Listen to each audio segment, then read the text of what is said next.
everybody, it's Megan again here on the Lawson Farm. So it's a busy day today. Myself and my husband both work full-time jobs, so we try to squeeze in our work when we can.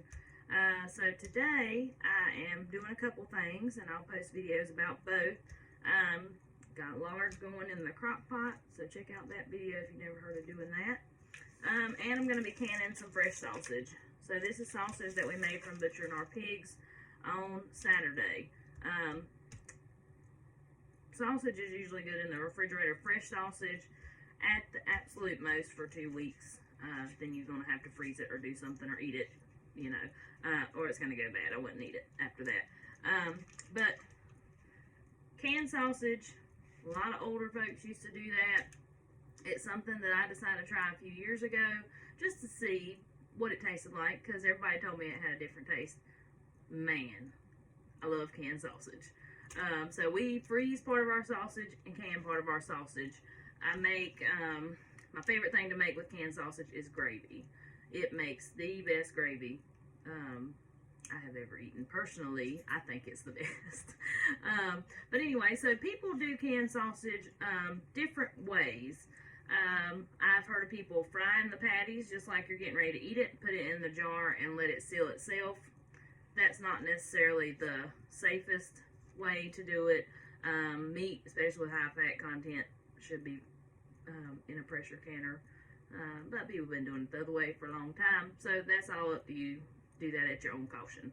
I will be using the pressure canner today. I don't fry it up like that. I don't make patties. I roll mine into little balls and put them in the jar. And we'll fill our jar as full as it will go.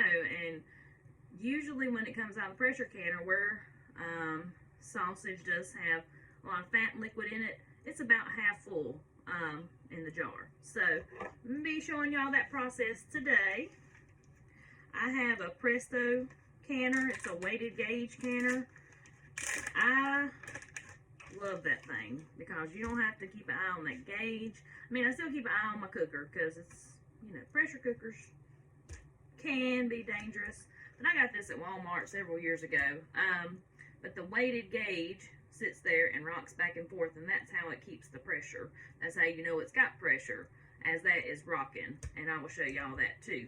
So I'm gonna open up my sausage, and I'm just gonna start filling up my jars. I'll show you what I mean about rolling it up into little balls. Just like you do sausage balls, and just get it out. Roll it up in a little ball, and drop it in my jar. So we're gonna fill this jar up. Of course, I've got my lids over here starting to boil. Because you have to boil your lids to activate that seal and sanitize them. And I have sanitized these jars as well. That's a real important step to prevent there being any bacteria in your jars that could possibly get in your food and make you sick. So if you do want a can, make sure you sanitize your jars either by boiling them in water, or your dishwasher can sanitize them if it has that setting on it, which mine does. So that's usually what I do with mine, is I sanitize mine in my dishwasher. Knock on wood, I haven't had any problems doing that.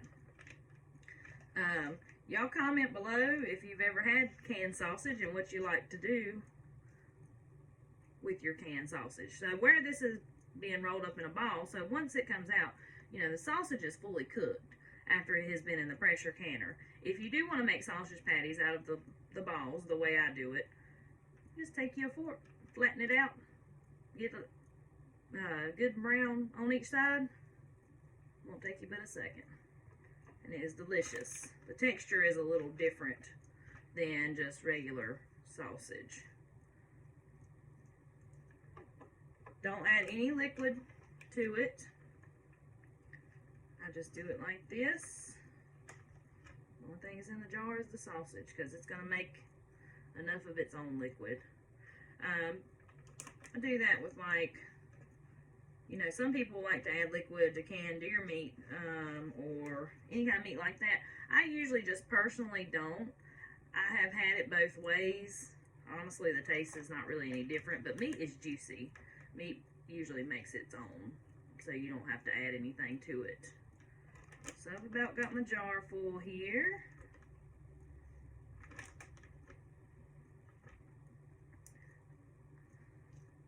I appreciate everybody following my page on Facebook. If you would like and subscribe to my YouTube channel, that would be awesome too. That way, you know, and hit the notifications button. That way you know when I'm posting videos, because this is, like I said, a busy time of year for us. Now, after we get done with all the hog meat and everything, now the canning and everything kind of slows down. For a little bit, we get a little bit of a break and get to enjoy our hard work that we've done over the summer and the fall. Alright, so I'm going to show y'all how full I've got this thing.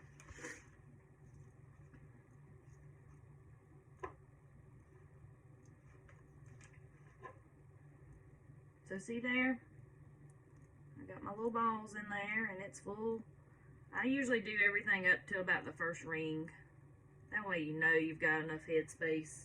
That's just me erring on the side of caution. I mean, some people get down to measuring it, but I don't see no sense in that. Not from my perspective. I'm just one of those type of people. So now I'll get my jar, my lid, and my ring on. You want to have at least 3 inches of water in your pressure canner before you start.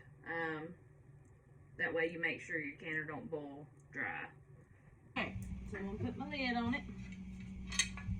We're going to make sure that closes down. So you have to line it up just right. You want to let it vent for about 10 minutes after you put the lid on, just for safety reasons. So the sausage is going to go for 75 minutes, because I did pints, under 10 pounds of pressure. So how this builds pressure is, let me show y'all. See this little right here? So the weight goes over top of that. So this thing is completely sealed. It is sealed off. So that steam is going in there, the water's going to start boiling, and that's going to create pressure.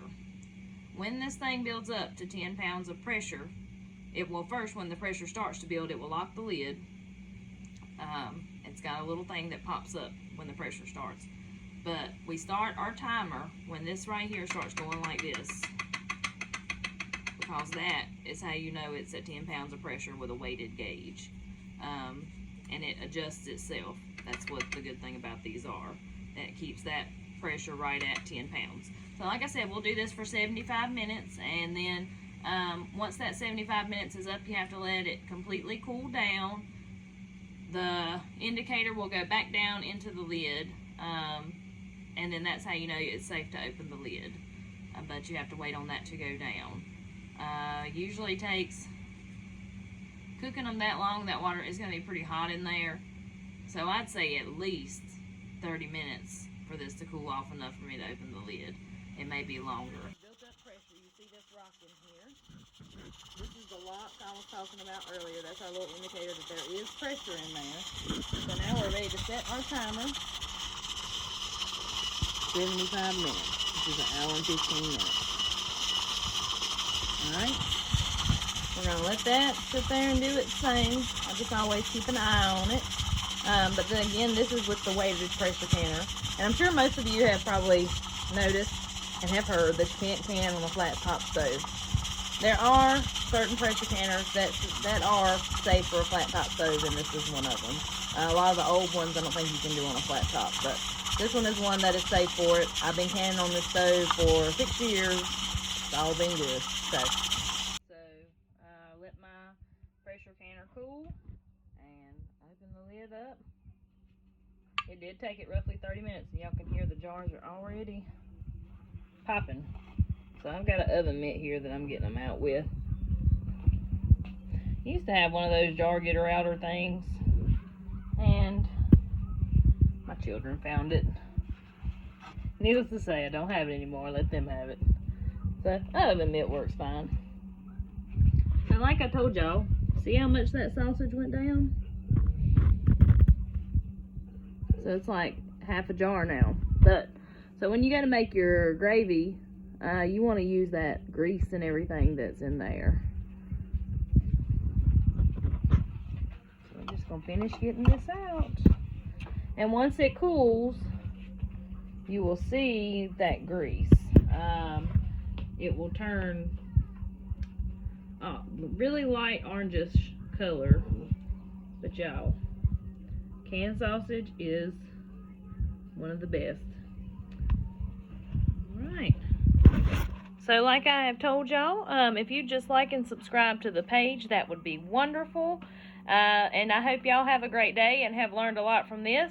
Comment if you've got any questions. I would like to hear from you if you've ever eaten canned sausage and what your favorite thing to do with it is.